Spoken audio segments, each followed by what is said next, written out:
और यहाँ पर डेप्यूटी कलेक्टर की कार ने बाइक सवार युवक को टक्कर मार दी, जिसके चलते युवक की मौके पर ही मौत हो गई। ये पूरी घटना टोंडी थाना क्षेत्र की बताई जा रही है, जहाँ पर रॉन्ग साइड से आ रही बाइक को कार ने टक्कर मार दी। बाइक सवार युवक अलख राम कौर ने मौके पर ही दम तोड़ दिया। वहीं सूचना मिलते ही मौके पर पुलिस पहुंची। युवक के शव को कब्जे में लेकर पोस्टमार्टम के लिए भेज दिया गया है और कार चालक के खिलाफ मामला दर्ज कर आगे की कार्रवाई शुरू कर दी गई है।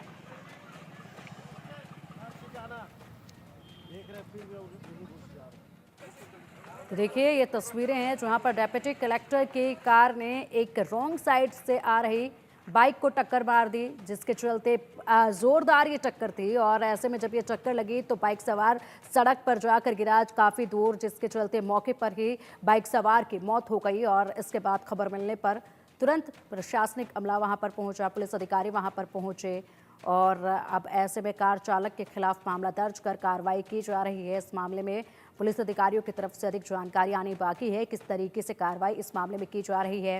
डेप्यूटी कलेक्टर की इस कार को क्या कोई ड्राइवर चला रहा था या डेप्यूटी कलेक्टर खुद इस कार को चला रहे थे, ये भी बड़ा सवाल है। किसके खिलाफ मामला दर्ज किया गया है, कैसे इसमें कार्रवाई की जाएगी, क्योंकि डेप्यूटी कलेक्टर की कार थी ये और जिसने रॉन्ग साइड से आ रहे इस बाइक सवार को टक्कर मारी है।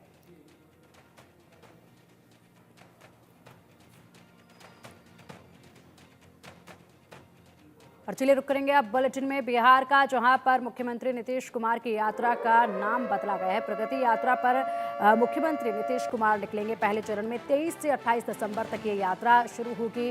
उसके बाद पहले चरण में 5 जिलों में यात्रा निकालेंगे नीतीश कुमार। पहले यात्रा का नाम महिला संवाद यात्रा दिया था, लेकिन बाद में इस यात्रा का नाम बदल दिया गया। सीएम नीतीश कुमार की यात्रा का नाम बदला गया है, महिला संवाद यात्रा से बदल दिया गया है इस यात्रा का नाम। और अब 2 चरणों में ये यात्रा होगी। प्रगति यात्रा नाम दिया गया है।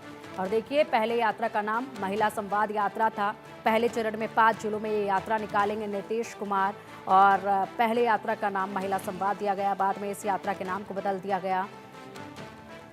इस यात्रा से किस तरीके से असर जो है जनता पर पड़ेगा, ये देखने वाली बात होगी, क्योंकि राहुल गांधी ने भी जब यात्रा निकाली थी तो उस वक्त भी खासा असर जो है वो देखा गया था। अब नीतीश कुमार भी यात्रा पर निकलने वाले हैं, जनता के बीच में नजर आएंगे। लेकिन उससे पहले जिस तरीके से महिलाओं को लेकर यहाँ पर यात्रा से जो संदेश दिया गया था, उसके बाद इस यात्रा का नाम बदलना, आखिरकार नाम बदलने की ज़रूरत क्यों पड़ी? और जो पहले नाम महिलाओं के लिए दिया गया था यहाँ पर, उसमें ये लगाया जा रहा था, ये माना जा रहा था कि यहाँ पर इस यात्रा का मकसद महिलाओं को मजबूत करना है, देश में महिलाओं की स्थिति को मजबूत करना है। लेकिन बाद में इस नाम को बदलकर प्रगति यात्रा कर दिया गया, जो कि 23 दिसंबर से शुरू होने वाली है। पहले चरण में यहाँ पर क्या संदेश दिया जाएगा जनता के बीच में पहुंचकर, ये देखना होगा। बुद्धि बटाई में नहीं मिलता, समझ का फेर है। अरे प्रगति यात्रा तो क्रमिक विकास का एक सूचक है और महिलाओं का योगदान तो 50% महिलाएं हैं, उनके योगदान को कौन नकार सकता है। स्वाभिमान बटालियन है पश्चिम चंपारण में, आदिवासी जनजाति की बेटियों का, जो देश के अंदर गौरतलब है। जहां जंगल पार्टी चलता था, विपक्ष के शासनकाल में बस सहित अपहरण हो जाता था, आज वाल्मीकि नगर पर्यटन का केंद्र बन गया है। स्वाभाविक रूप से यात्रा की शुरुआत वहीं से है। मान्यवर लालू प्रसाद जी के बयान को कोई नोटिस लेता है? जो न लोकसभा का चुनाव लड़ सकते हैं, न पंचायत का चुनाव लड़ सकते हैं, जिनमें चुनाव लड़ने की पात्रता नहीं हो, और बेटा की ताजपोशी किया और 4 सीट पर लोकसभा की में जनता ने लॉक कर दिया। तो जनता ने जब लॉक कर दिया है तो जो परिवार की पार्टी है उसको विकास की यात्रा से क्या लेना देना।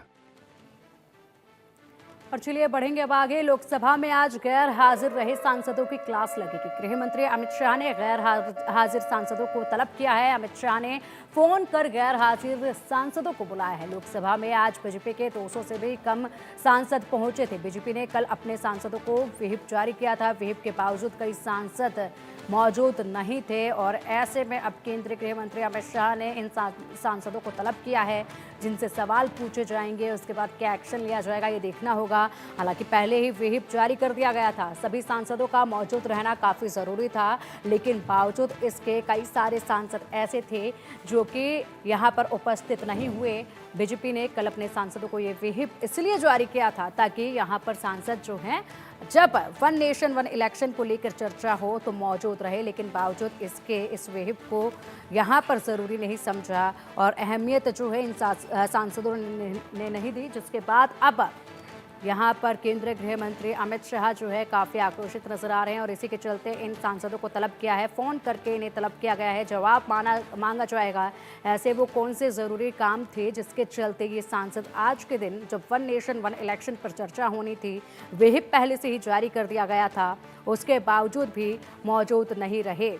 200 से भी कम सांसद पहुंचे थे। और चलिए अब अधिक अपडेट के लिए हमारे सीनियर एडिटर संजय शर्मा जी हमारे साथ हैं। संजय जी, देखिए जिस तरीके से व्हिप जारी किया गया था, जब भी व्हिप जारी किया जाता है तो ये साफ होता है कि सभी को मौजूद रहना है, काफ़ी ज़रूरी है सबका उपस्थित रहना सदन में, लेकिन बावजूद इसके बीजेपी के कई सारे ऐसे सांसद थे जिन्होंने इस व्हिप को सीरियसली नहीं लिया, जिसके बाद अबगाज इन पर गिर सकती है, एक्शन इन पर लिया जा सकता है।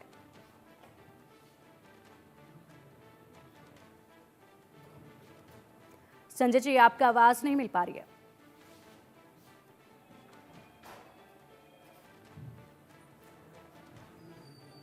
संजय जी, आपकी आवाज नहीं पहुंच पा रही है। जी, अब आवाज आ रही है? जी जी। देखिए, लोकसभा में बीजेपी की संख्या 240 के आसपास है। 240 सांसदों को मौजूद रहना था। बीजेपी ने पहले से व्हिप जारी किया था, 3 लाइन का व्हिप जारी करके सांसदों से कहा गया था कि अपनी उपस्थिति दर्ज कराएं, मौजूदगी रहना चाहिए लोकसभा में, क्योंकि इंपॉर्टेंट बिल आ रहा था, महत्वपूर्ण bill, one nation one election bill लाया जा रहा था। और सरकार चाहती थी कि बीजेपी चाहती थी कि इस समय में एनडीए के बीजेपी के सभी सांसद वहां पर मौजूद रहें। लेकिन जब मतदान का समय आया, वोटिंग का समय आया, तब बीजेपी की संख्या 200 से भी कम थी। ये बताया जा रहा है कि 192 या 194 के करीब संख्या रही है। तो अब जो जितने सांसद गैरहाजिर रहे उन सबके नाम पूछे गए, उसके बाद में उनको फोन करके बुलाया जा रहा है और केंद्रीय गृह मंत्री अमित शाह से उनको मिलने के लिए कहा जा रहा है। अमित शाह इन सांसदों से ये भी पूछेंगे कि आपको व्हिप जारी होने के बावजूद भी क्यों गैरहाजिर रहना था, आप उपस्थित क्यों नहीं हो, आपकी मौजूदगी क्यों नहीं हुई। क्योंकि अगर उस समय हो सकता था कि कभी सांसदों की संख्या कम होती और उस समय अगर बिल गिर जाता तो सरकार के लिए काफी एम्बारसिंग स्थिति हो सकती थी, जिससे बचना चाहती थी सरकार, क्योंकि बीजेपी की खुद की संख्या 240 थी और एनडीए की संख्या 292 थी। तो एनडीए के सांसदों के साथ आज बीजेपी की बड़ी जीत हुई है। बीजेपी ने one nation one election bill को स्वीकार करवाया लोकसभा में और अब इस बिल को जेपीसी में भेजा जा रहा है। लेकिन इन सांसदों के खिलाफ क्या कार्रवाई होगी, लेकिन इनसे बात जरूर करेंगे अमित शाह कि आखिर आपने ऐसा काम क्यों किया, व्हिप का उल्लंघन क्यों किया। काफी गंभीर माना जा रहा है इस मामले को और इस मामले को लेकर के संसद के गलियारों में सघन चर्चा चल रही है, लंबी चर्चा चल रही है और जितने गैरहाजिर सांसद हैं उन सबके नाम तक एक दूसरे को बताया जा रहा है।